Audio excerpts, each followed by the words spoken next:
Hello students, welcome to जीवन classes.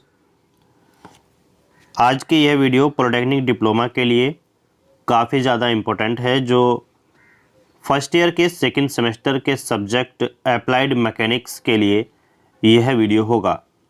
इस video में हम आपको बताएंगे अनुप्रयुक्त यांत्रिकी का इंट्रोडक्शन, परिचय। लेक्चर 1 है, परिचय के बारे में बात करेंगे और परिचय के बारे में बात करने के बाद आगे जो चैप्टर हैं उन सभी को हम चैप्टर वाइज, सिलेबस वाइज करते जाएंगे। तो वीडियो को एंड तक देखिएगा और समझिएगा कि मैकेनिक्स होती क्या है और क्या कहती है। ठीक है, चलिए स्टार्ट कर रहे हैं। यांत्रिकी का परिचय। यांत्रिकी का परिचय, इंट्रोडक्शन टू मैकेनिक्स। देखिए, सबसे पहले हम देखते हैं यांत्रिकी होती क्या है। यांत्रिकी, जिसको हम कहते हैं मैकेनिक्स, यह विज्ञान की वह शाखा है जिसके अंतर्गत बलों का व्यवहार तथा वस्तु पर उनके प्रभाव के विषय में अध्ययन किया जाता है। वह विज्ञान की एक शाखा है जिसके अंतर्गत हम क्या करते हैं, जो किसी वस्तु पर फोर्स लग रहा है तो उस फोर्स के कारण उस वस्तु पर क्या इफेक्ट आएगा उसका हम अध्ययन करते हैं, यही है मैकेनिक्स। ठीक है, कोई हमारे पास ये वस्तु है, इस पर हम ये फोर्स लगा रहे हैं तो इस फोर्स के कारण ये वस्तु इस तरीके से हो जाती है। तो हम ये एनालिसिस करेंगे कि इस फोर्स के कारण ये वस्तु अगर इस तरीके से बेंड हुई है तो यह फोर्स कितना था और इस वस्तु की स्ट्रेंथ कितनी थी जो ये इस फोर्स को नहीं संभाल पाई। ठीक है, तो इस तरीके से जो अध्ययन करते हैं हम मैकेनिक्स के अंतर्गत करते हैं। ठीक है, it is the branch of science under which the behaviour of forces and their effect on the object are studied. Clear. चलिए, नेक्स्ट आता है मौलिक रूप में यांत्रिकी बलों का विज्ञान भी कहलाता है। यानी मौलिक रूप से यांत्रिकी जो मैकेनिक्स है वो बलों का विज्ञान भी कहलाता है, बल का विज्ञान भी कहलाता है। ठीक है, क्योंकि हम इसमें जो फोर्सेस हैं, बल हैं, उनकी स्टडी करते हैं। ठीक है, तो यांत्रिकी की भी कुछ शाखाएं हैं जो निम्नलिखित हैं। यांत्रिकी की शाखाएं कौन कौन सी, जैसे यांत्रिकी के 2 शाखाएं बताई गई हैं, स्थिति विज्ञान और गति विज्ञान। ठीक है, यांत्रिकी की 2 शाखाएं हैं, स्थिति विज्ञान और गति विज्ञान, जिनको स्टैटिक और डायनेमिक बोलते हैं। और डायनेमिक की 2 शाखाएं फिर से हैं जिसको शुद्ध गति विज्ञान काइनेमेटिक्स और बल गति विज्ञान काइनेटिक्स बोलते हैं। तो चलिए पढ़ते हैं इन सभी के बारे में। देखिए, सबसे पहले स्थिति विज्ञान के बारे में पढ़ेंगे। स्थिति विज्ञान होता क्या है? स्थिति विज्ञान को बोलते हैं स्टैटिक्स इंग्लिश में, और इसके अंतर्गत विराम अवस्था में वस्तुओं पर बलों के प्रभाव का अध्ययन किया जाता है। देखिए, जब मैकेनिक्स की बात करेंगे तो हम कहेंगे कि वस्तु पर बलों का प्रयोग जो होता है, उससे इफेक्ट होता है, उसके बारे में हम इसका अध्ययन करते हैं। लेकिन स्थिति विज्ञान में कहेंगे स्टैटिक्स, यानी कि जो भी वस्तु है वो स्थितित होनी चाहिए, स्टैटिक होनी चाहिए, गति नहीं होनी चाहिए, उसमें कोई भी गति नहीं होनी चाहिए, रुकी हुई होनी चाहिए। तो जब हम किसी रुकी हुई वस्तु पर बलों का अध्ययन करते हैं तो वो कहलाता है स्थिति विज्ञान। गति विज्ञान में क्या है, डायनामिक में, कि इसके अंतर्गत बलों के प्रभाव में गतिमान वस्तु का अध्ययन किया जाता है। कोई वस्तु गतिमान है तब हम उस पर बलों का अध्ययन कर रहे हैं तो वो कहलाएगा गति विज्ञान। जैसे रोड पर कोई ट्रक जा रहा है, रोड पर कोई बस जा रही है, ठीक है, पटरी पर ट्रेन चल रही है, तो उसमें गति है, चलती हुई अगर देख रहे हैं तो उसमें गति है, और उस पर जो है, जो एयर है एटमॉस्फेयर की, उस पर ड्रैग फोर्स लग रहा है, उस पर दबाव लग रहा है, तो यदि हम उसका एनालिसिस करेंगे तो वो आएगा गति विज्ञान में। ठीक है, कोई भी वाहन एक जगह खड़ा है, कोई भी वस्तु एक जगह रुकी हुई है, यदि उस पर हम बलों का अध्ययन कर रहे हैं तो वो कर रहे हैं हम स्टैटिक के अंदर, स्थिति विज्ञान के अंदर। ठीक है, चलिए नेक्स्ट आता है शुद्ध गति विज्ञान, जो गति विज्ञान का पार्ट है। शुद्ध गति विज्ञान जिसको बोल रहे हैं काइनेमेटिक्स। तो देखिए, काइनेमेटिक्स और काइनेटिक्स ये 2 चीज़ होते हैं और इनमें बहुत ही ज़्यादा मामूली सा अंतर होता है। क्या, वो आप इस माध्यम से समझेंगे जो हम बता रहे हैं इसके अंतर्गत वस्तुओं की केवल गति के विषय में ही अध्ययन किया जाता है। हालांकि यह गति बलों के प्रभाव से उत्पन्न होती है, फिर भी बल संहति यानी कि मास पर विचार नहीं किया जाता। ठीक है, यानी कि हम ये कह रहे हैं कि शुद्ध गति विज्ञान के अंतर्गत अगर कोई हमने किसी चीज़ को धक्का दिया, किसी भी वस्तु को आगे को धकेल दिया, तो यदि वो वस्तु गतिमान हो गई है तो हम केवल और केवल उसकी गति का अध्ययन करेंगे, ना कि हमें उससे मतलब होगा कि यह गति हुई किस कारण है, हम उस पर अध्ययन नहीं करेंगे। ठीक है, ये होती है शुद्ध गति की। लेकिन जब हम बल गति की बात करते हैं तो देखिए इसमें बल आ गया है। ठीक है, इसमें नाम से ही पता चल रहा है कि बल, तो यानी कि ये है कि इसके अंतर्गत गति के साथ साथ हम क्या करते हैं कि जिसके कारण गति उत्पन्न हुई है उस बल पर भी हम विचार करेंगे। क्लियर हुआ काइनेटिक्स और काइनेमेटिक्स। काइनेमेटिक्स क्या होता है? शुद्ध गति की, यानी कि गति का अध्ययन करेंगे, चाहे वो कितना भी बल के कारण हुई हो, उससे हमें कोई मतलब नहीं है। बल गति विज्ञान क्या होता है? उसमें हम जिस कारण से गति मिली है उस बल का भी हम उसमें अध्ययन करेंगे। नेक्स्ट आता है यांत्रिकी की अन्य शाखाएं। यांत्रिकी की अन्य शाखाएं क्या क्या हैं? तो वस्तु के पदार्थ तथा बलों के प्रकार पर निर्भर करते हुए यांत्रिकी की अन्य शाखाएं भी निम्न, जैसे एक होती है द्रव्य स्थिति विज्ञान जिसको बोलते हैं हाइड्रोस्टैटिक्स, दूसरा होता है द्रव गति विज्ञान जिसको बोलते हैं हाइड्रोडायनामिक, एक होता है गैस गति विज्ञान, ये गैल नहीं है, गैस गति विज्ञान गैस डायनामिक, वायु गति विज्ञान एरोडायनामिक, ऊष्मा गतिकी थर्मोडायनामिक्स और अनुप्रयुक्त यांत्रिकी एप्लाइड मैकेनिक्स। तो हम यहाँ पर एप्लाइड मैकेनिक्स की बात करेंगे और साथ ही साथ इनको भी हम जो है शॉर्ट में पढ़ने वाले हैं। बात करते हैं आगे, तो देखिए द्रव स्थिति विज्ञान तथा द्रव गति विज्ञान, ये दो चीज़ जो हैं इनके अंतर्गत हम क्या करते हैं, द्रव्य पदार्थों के बलों या फिर उन पर बलों का प्रभाव क्रमशः विराम या फिर गतिमान अवस्था में किया जाता है। ठीक है, स्थिति विज्ञान में क्या होगा? स्थिति विज्ञान की बात करेंगे तो हम करेंगे विराम अवस्था की बात, गति विज्ञान की बात करेंगे तो हम करेंगे गतिमान अवस्था की बात। ठीक है, तो इसी प्रकार गैस तथा वायु गति विज्ञान के अंतर्गत हम गैस तथा वायु के बलों का गतिमान अवस्था में अध्ययन करते हैं। अगर गैस की बात कर रहे हैं तो गैस, और बलों वायु की बात कर रहे हैं तो वायु के बलों का अध्ययन हम करेंगे। ठीक है, ऊष्मा गति की बात करें थर्मोडायनामिक्स की, तो इसके अंतर्गत हम क्या करते हैं, ऊष्मा के कारण उपजे बलों का अध्ययन किया जाता है जो ऊष्मा के कारण उत्पन्न हुए हैं। वे बल जो ऊष्मा के कारण उत्पन्न होते हैं उनका अध्ययन ऊष्मा गतिकी के अंतर्गत किया जाता है। अनुप्रयुक्त यांत्रिकी क्या है? अनुप्रयुक्त यांत्रिकी के बारे में बात करेंगे जो हमारा ये सब्जेक्ट है। तो देखिए अनुप्रयुक्त यांत्रिकी इंजीनियरिंग से संबंधित यह यांत्रिकी की एक महत्वपूर्ण शाखा है, यानी कि मैकेनिक्स की यह भी एक शाखा है जो अनुप्रयुक्त यांत्रिकी है। इसमें क्या होता है, इंजीनियरिंग के अंतर्गत विभिन्न वस्तुओं जैसे मशीन के पुर्जों, यंत्र विन्यासों जिसको हम मैकेनिज्म बोलते हैं, तथा ढांचों यानी कि स्ट्रक्चर और उनके अवयवों जिसको हम मेंबर्स बोलते हैं, इनमें सभी आदि से संबंधित यांत्रिकी समस्याओं को हल किया जाता है। ठीक है, यांत्रिकी समस्याओं को हल किया जाता है। यांत्रिकी के सभी शाखाओं के लिए मूल सिद्धांत वही रहते हैं, परंतु समस्या प्रॉब्लम के आधार पर उनका रूप बदलकर जो है वो आवश्यकता अनुसार प्रयोग करते हैं। कैसे, आइए देखते हैं। आगे हम बात करेंगे यांत्रिकी की उपयोगिता के बारे में। यांत्रिकी की उपयोगिता, यूटिलिटी ऑफ मैकेनिक्स। देखिए यांत्रिकी इंजीनियरिंग का एक अभिन्न अंग है। यांत्रिकी यानी कि जो मैकेनिक्स है वो इंजीनियरिंग का एक अभिन्न अंग है। इसके ज्ञान का उपयोग वस्तुओं के निर्माण और परीक्षण में किया जाता है। वस्तुओं का निर्माण करने और परीक्षण करने में किया जाता है मैकेनिक्स का उपयोग।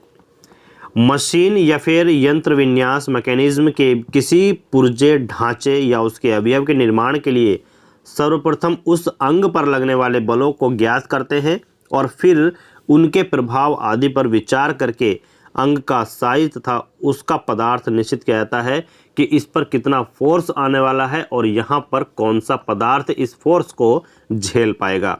इसके लिए यांत्रिकी के मूल सिद्धांतों का प्रयोग किया जाता है। जो भी मैकेनिक्स के रूल हैं, नियम हैं, इन सभी का उपयोग करके हम एक सही स्ट्रक्चर का निर्माण करते हैं। ठीक है, आवश्यक परिभाषाएं थोड़ी थोड़ी छोटी छोटी परिभाषाएं हैं। ठीक है, लेकिन हम थोड़ा सा और आपको इसमें बता दें कि जो मैकेनिक्स के हम सिद्धांत पढ़ रहे थे, इनकी उपयोगिता पढ़ रहे थे। देखिए, इंजीनियरिंग में जो है वो अत्यधिक उपयोगिता के कारण ही यांत्रिकी के मूल सिद्धांतों को अलग अलग रूपों में प्रयोग करते हैं। इंजीनियरिंग अलग अलग विषय में यूज करते हैं। जैसे हमने बताया, द्रव्य स्थिति विज्ञान था, गति विज्ञान था, द्रव गति विज्ञान था, गैस गति विज्ञान था, वायु गति विज्ञान था और ऊष्मा गति विज्ञान आदि। इन सभी में अध्ययन करते हैं, सभी में अलग अलग होते हैं। और देखिए, जो हमारे पास आधुनिक युग है, इस टाइम जो आधुनिक युग चल रहा है, जो पर्याप्त उपयोगिता जो है वो मैकेनिक्स की है। ठीक है, जैसे मोटर, वायुयान देखते हो आप, इंजन चलता हुआ देखते हो, पुल में, भवन में, डैम में, अंतरिक्ष यान, सामान्य कुछ भी, घड़ी, पंखा, साइकिल से लेकर के बड़ी चीज़ों तक। ठीक है, यानी कि प्रत्येक उस वस्तु के निर्माण में, प्रयोग में या अध्ययन में जिसमें बल या फिर गति पर विचार किया जा सके, वही यांत्रिकी का ज्ञान है। वहाँ यांत्रिकी का ज्ञान अनिवार्य है। ठीक है, चलना, फिसलना, लुढ़कना, खाना, पहाड़ी पर चलते समय आगे झुकना, तैरना, पतंग उड़ाना, ये सभी मैकेनिक्स में आते हैं। इन सभी का अध्ययन मैकेनिक्स में आता है। आवश्यक परिभाषाओं के बारे में बात करेंगे। सबसे पहले आता है पदार्थ। पदार्थ क्या है? देखिए, पदार्थ वह है जो हमारी ज्ञानेंद्रियों यानी कि सेंसेस पर कुछ प्रभाव डाल सके और कुछ स्थान घेरे। इस प्रकार के पदार्थ की उपस्थिति का ज्ञान देखने, छूने, सूंघने, सुनने आदि से होता है। पदार्थ के 3 प्रमुख रूप होते हैं जिन्हें पदार्थ की अवस्थाएं बोलते हैं। कभी आपसे ये पूछे कि पदार्थ के 3 रूप बताइए, तो आपको तब भी बताना है ठोस, द्रव और गैस। आपसे पूछेगा कि पदार्थ की 3 प्रमुख अवस्थाएं या पदार्थ की अवस्थाएं कौन कौन सी है, तो 3 है, ठोस, द्रव और गैस, सॉलिड, लिक्विड और गैस। ठीक है, तो पहला है सॉलिड, ठोस, दूसरा है लिक्विड, द्रव, तीसरा है गैस, यानी कि जो गैस होती है। वाष्प भी गैसों में ही सम्मिलित होती है। कभी आप ये कहो कि 4 होती है वेपर, नहीं, गैस में ही सम्मिलित होती है वाष्प, जब हम पदार्थ के अवस्थाओं के बारे में बात करेंगे। सेकंड है पिंड या फिर वस्तु, जिसे हम बोलते हैं बॉडी।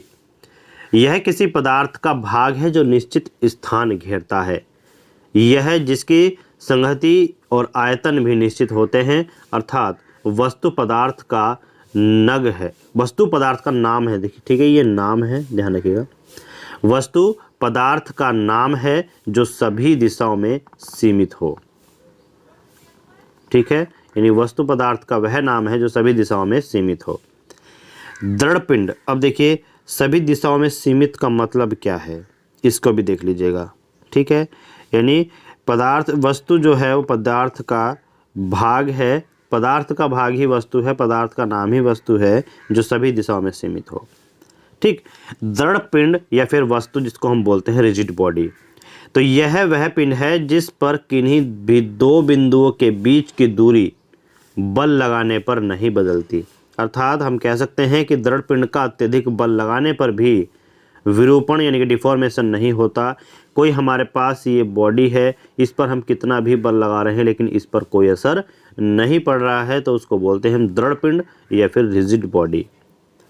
वास्तव में सिद्धांत रूप में कोई भी दृढ़ पिंड संभव नहीं, परंतु इंजीनियरिंग प्रयोग में बल लगाने पर जिस पिंड के आकार में बहुत कम या फिर नगण्य परिवर्तन होता है, तो इस परिवर्तन से बलों के प्रभाव पर अधिक अंतर नहीं पड़ता, तो उसे ही हम क्या बोल देते हैं, दृढ़ पिंड बोल देते हैं। ठीक है, तो इस प्रकार जैसे बीम, स्तंभ, कॉलम, आधार, गियर या फिर हम बात करें पहिया आदि दृढ़ पिंड कहलाते हैं। ये सभी को हम क्या बोल सकते हैं, दृढ़ पिंड बोल सकते हैं। क्लियर है? चलिए अब बात करेंगे कण। कण क्या है? पार्टिकल जिसको हम इंग्लिश में बोलते हैं। देखिए, यह पदार्थ का ऐसा भाग या फिर हम बोल सकते हैं कि अंश है जिसका आकार बहुत छोटा है और इसकी कोई माप नहीं होती, परंतु इसमें संगति का मतलब होता है मास, द्रव्यमान तथा भार दोनों होते हैं। कण, और हम बोल सकते हैं कि कण को एक बिंदु द्वारा प्रदर्शित कर सकते हैं क्योंकि ये बहुत ही छोटा होता है, तो इसको एक पॉइंट के द्वारा भी प्रदर्शित कर सकते हैं और किसी समय इसकी स्थिति नियामकों यानी कि कोऑर्डिनेट्स द्वारा निर्धारित की जाती है कि यह किस कोऑर्डिनेशन पर है। नेक्स्ट बात करते हैं गति तथा विराम अवस्था की, state of motion and rest. देखिए, किसी भी वस्तु की दो अवस्थाएं होती हैं, या तो वो स्थिर हो या फिर वो गतिमान हो। कोई भी वस्तु है वो दो अवस्थाओं में आपको मिलेगी। किसी भी वस्तु की दो अवस्थाएं ही होती हैं, या तो वो गतिमान होगी या फिर वो स्थिति होगी यानी कि रेस्ट में होगी। तो ये दोनों ही सापेक्ष पद यानी कि रिलेटिव टर्म हैं। जब कोई वस्तु किसी दूसरी मानी हुई वस्तु के सापेक्ष अपनी स्थिति समय के साथ बदलती है तो स्थिति बदलने वाली वस्तु अवस्था गतिमान कहलाती है। जो स्थिति बदलती है उसकी अवस्था कैसी कहलाएगी? गतिमान कहलाएगी। अर्थात वस्तु चल रही है, हम क्या कह देंगे कि वस्तु चल रही है यदि वह अपना समय के अनुसार स्थान बदलती है तो। और इसके विपरीत जब कोई वस्तु किसी मानक वस्तु के सापेक्ष अपनी स्थिति नहीं बदलती तो इस अवस्था को स्थिर या विराम अवस्था कहते हैं। उदाहरण के तौर पर देखें तो जब दो वस्तुएं समान गति से एक ही दिशा में चल रही हों तो एक दूसरे के सापेक्ष वे स्थिर अवस्था कहलाएंगी। ठीक है, कहने का मतलब यह है कि जब दो वस्तुएं समान गति से एक ही दिशा में चल रही हों, एक वस्तु यहाँ पर है एक वस्तु यहाँ पर है, तो दोनों ही अगर सेम स्थिति चल रही है तो आपको दोनों वस्तुएं कैसे दिखाई देंगी? जब आप उसके अंदर बैठे हो तो वो स्थिर दिखाई देंगी। ठीक है, तो एक दूसरे के सापेक्ष एक समान गति से चलने वाली जो दो वस्तुएं हैं वो क्या कहलाएंगी? स्थिर अवस्था में कहलाती हैं। नेक्स्ट बात करते हैं गतिपथ। गतिपथ क्या है? जिसको हम बोलते हैं पाथ ऑफ मोशन। ठीक है, तो गतिपथ की बात करेंगे। देखिएगा, पाथ ऑफ मोशन, यदि किसी गतिमान कण की उत्तरोत्तर जिसको हम बोलते हैं सक्सेसिव स्थितियों को मिलाया जाए तो इस प्रकार प्राप्त रेखा या फिर कण का गतिपथ या केवल पथ कहलाती है। ठीक है, तो कण का गतिपथ भी बोल सकते हैं और इसको पथ भी बोल सकते हैं। तो कोई हमारे पास गतिमान कण है उसके उत्तरोत्तर स्थितियों को मिलाया जाए तो इस प्रकार प्राप्त रेखा या फिर कण का गतिपथ या केवल पथ कहलाता है। जैसे मान लो ये कण है और ये कण गतिमान है, ठीक है, पहले फिर यहाँ आया, फिर यहाँ पे आया है, फिर यहाँ पे आया, फिर यहाँ पे आया, तो अगर इसकी सभी स्थितियों को मिला दिया जाए तो ये क्या कहलाएगा? इसका पथ कहलाएगा। अब बात करेंगे गति के प्रकार, टाइप ऑफ मोशन के बारे में। देखिए, गतिपथ के आधार पर किसी कण की निम्न 3 प्रकार की गति होती हैं। वे हैं, पहले सरल रेखीय गति जिसको हम बोलते हैं रेक्टिलिनियर मोशन। इसमें क्या होता है? कण का गतिपथ एक सरल रेखा में होता है। दूसरा है वक्रिक गति जिसको बोलते हैं कर्विलिनियर मोशन। इसमें क्या होता है कि कण का गतिपथ कोई वक्र होता है, कर्व होता है। घूर्णन गति रोटेशनल मोशन, इसमें कण का गतिपथ कोई एक वृत्त होगा, सरल रेखा में सरल रेखीय होगा, वृक्कीय यानी कि कर्व में कर्व होगा और वृत्त में एक सर्किल होगा। ठीक, बात करेंगे विस्थापन जिसको बोलते हैं डिस्प्लेसमेंट। देखिए, किसी गतिमान कण के आरंभिक बिंदु, कोई यहाँ पर वस्तु है, कण है, इसका आरंभिक बिंदु ये है और इसका अंतिम बिंदु हमारे पास ये है। तो आरंभिक बिंदु और अंतिम बिंदु के मध्य की सीधी लंबाई क्या कहलाती है? विस्थापन कहलाती है। विस्थापन एक कैसी राशि है? सदिश राशि है, इसको याद रखिएगा, जिसकी दिशा आरंभिक बिंदु से अंतिम बिंदु की ओर होती है। यदि अब आप बात करें कि इसकी दिशा कहाँ होगी, जो हमारा विस्थापन है कैसे हम निकालेंगे, तो मान लो यहाँ पर कोई कण है और यहाँ से ये चला यहाँ तक, तो पहले अगर ये प्रारंभिक बिंदु ये है, अंतिम बिंदु ये है, तो इसकी दिशा भी इधर ही होगी। ठीक है, और ये जो होगा ये होगा विस्थापन यहाँ से यहाँ तक। क्लियर, ये होता है। अब बात करेंगे दूरी। दूरी क्या है? डिस्टेंस, जिसको हम इंग्लिश में बोलते हैं। तो किसी गतिमान कण द्वारा चली गई कुल लंबाई दूरी कहलाती है। दूरी जो है एक अदिश राशि है, तो विस्थापन सदिश है और दूरी क्या है? अदिश राशि है।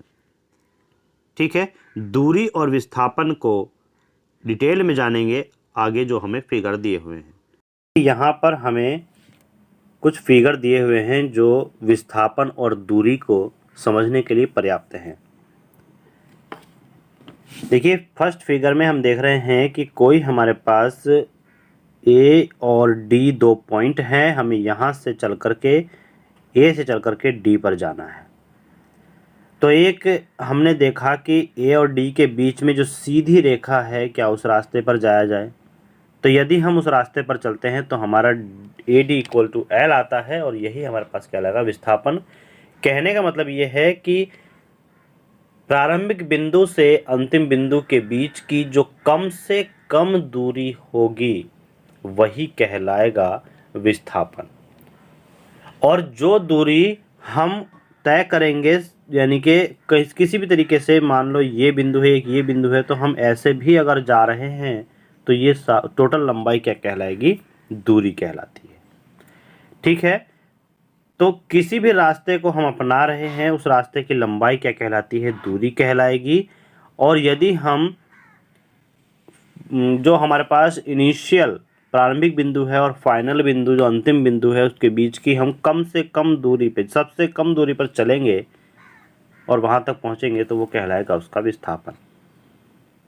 ठीक है, इसी तरीके से इस फिगर में आपको समझाया गया है कि बी और ए और बी की तरफ हम जा रहे हैं, तो ये इसका विस्थापन होगा, और जो ये आपका दिया हुआ है ये होगा इसका दूरी, जिसको हम पाई आर बोल रहे हैं, तो ये होगा इसका विस्थापन। अब आप कहोगे विस्थापन 2r क्यों आया है? क्योंकि अगर ये त्रिज्या है तो यहाँ से यहाँ तक की त्रिज्या हो जाएगी। देखिए, ये इसकी त्रिज्या होगी, लेकिन अब इधर जाना है तो ये तो डबल हो जाएगी, तो इसलिए 2r आया है। और ये जो है पूरा वृत्त होता है 2 पाई r, तो ये अर्धवृत्त है, तो अर्धवृत्त का हो जाएगा हमारे पास पाई r। क्लियर?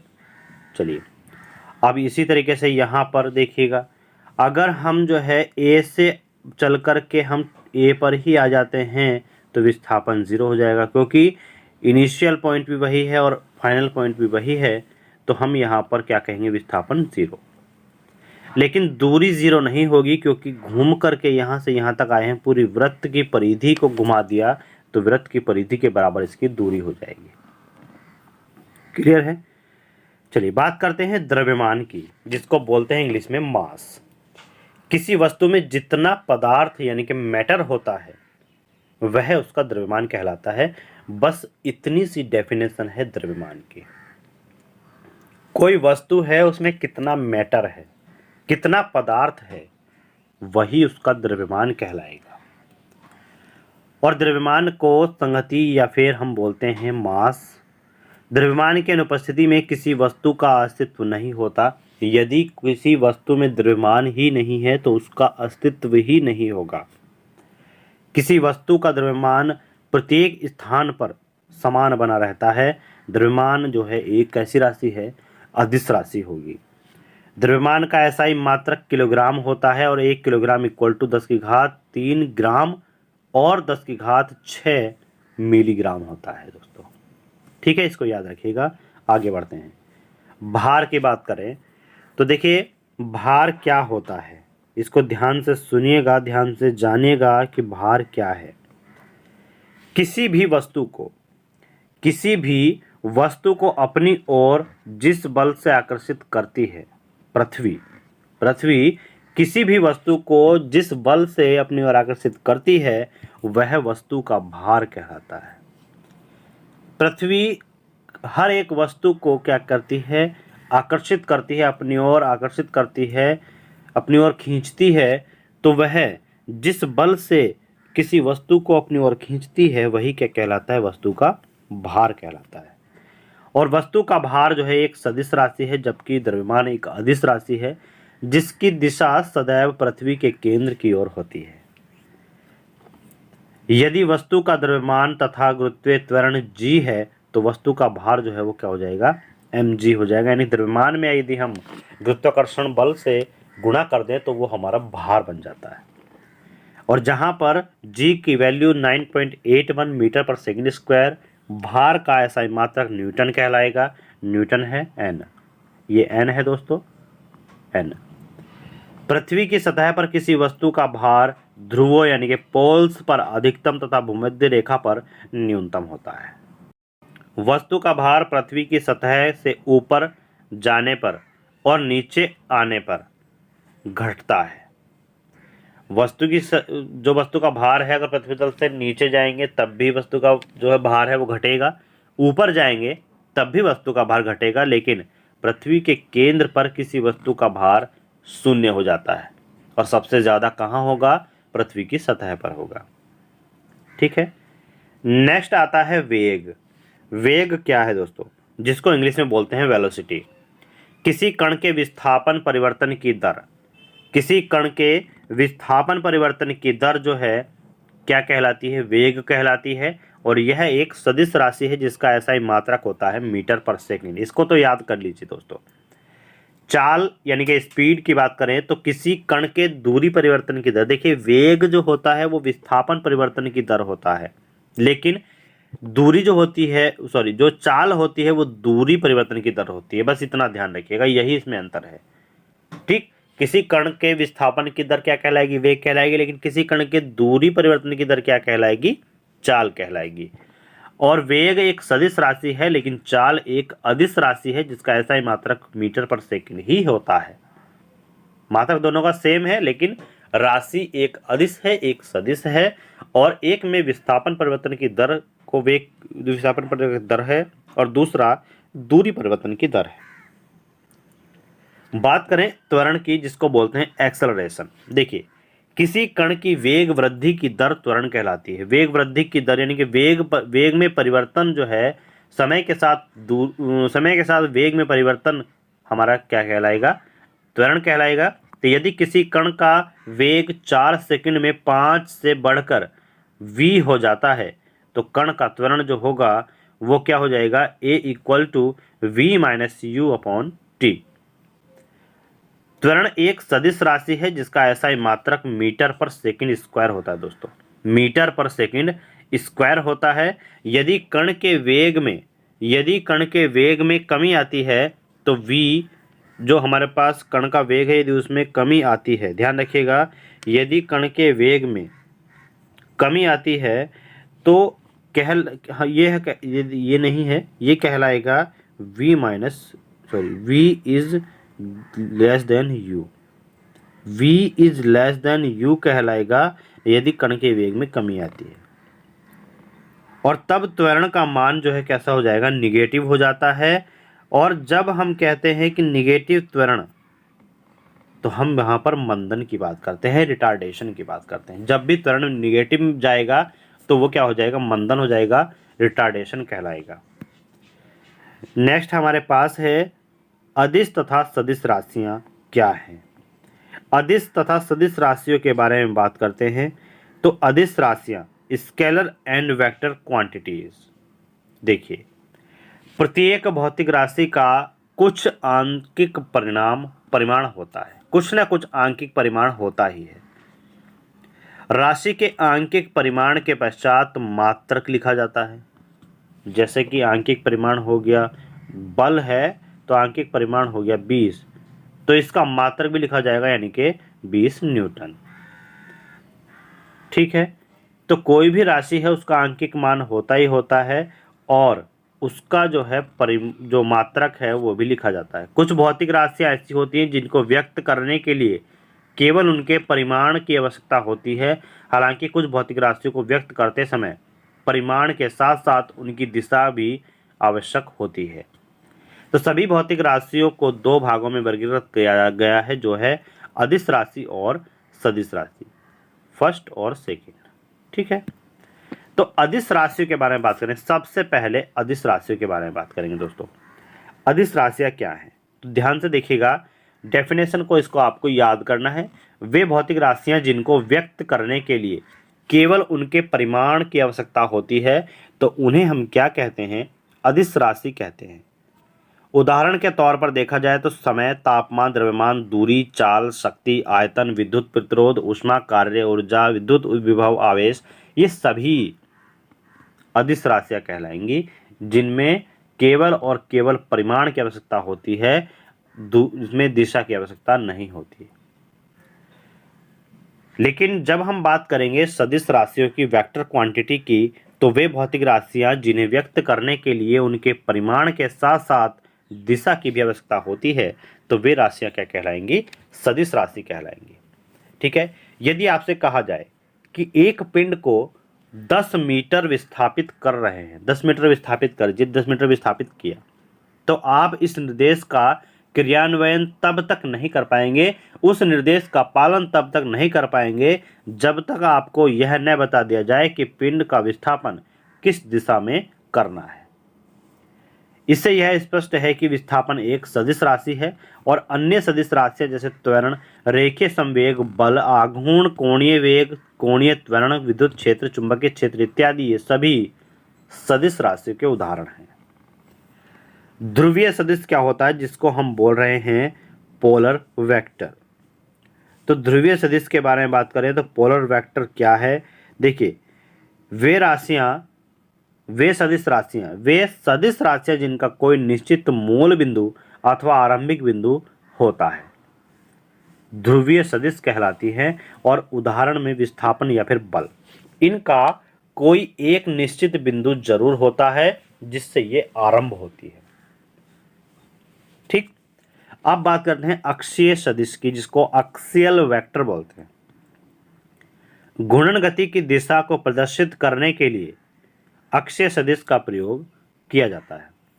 अक्षीय सदिश की दिशा ज्ञात करने के लिए दाएं हाथ के पंच के नियम का प्रयोग किया जाता है।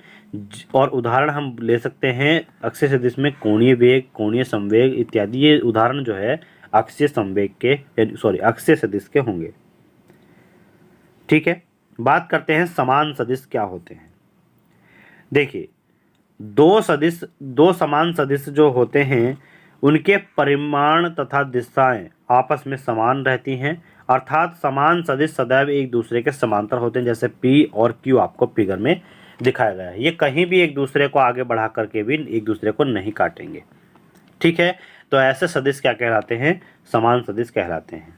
विपरीत सदिश, अपोजिट वेक्टर, दो विपरीत सदिश राशियों के परिमाण तो समान होते हैं परंतु दिशाएं जो है वो अलग अलग होती है, विपरीत होती है। तो यदि इसकी दिशा इधर है तो बी की दिशा इधर है, लेकिन दोनों के परिमाण बराबर है, दोनों की लंबाई बराबर है। ऋणात्मक सदिश जिसको हम इंग्लिश में बोलते हैं निगेटिव वेक्टर। तो यदि किसी सदिश राशि के समांतर एक उसके परिमाण के बराबर एक रेखा खींची पर विपरीत दिशा में खींची है और तीर का चिन्ह लगा दिया जाए तो नया सदिश पहले वाले सदिश का ऋणात्मक सदिश कहलाता है।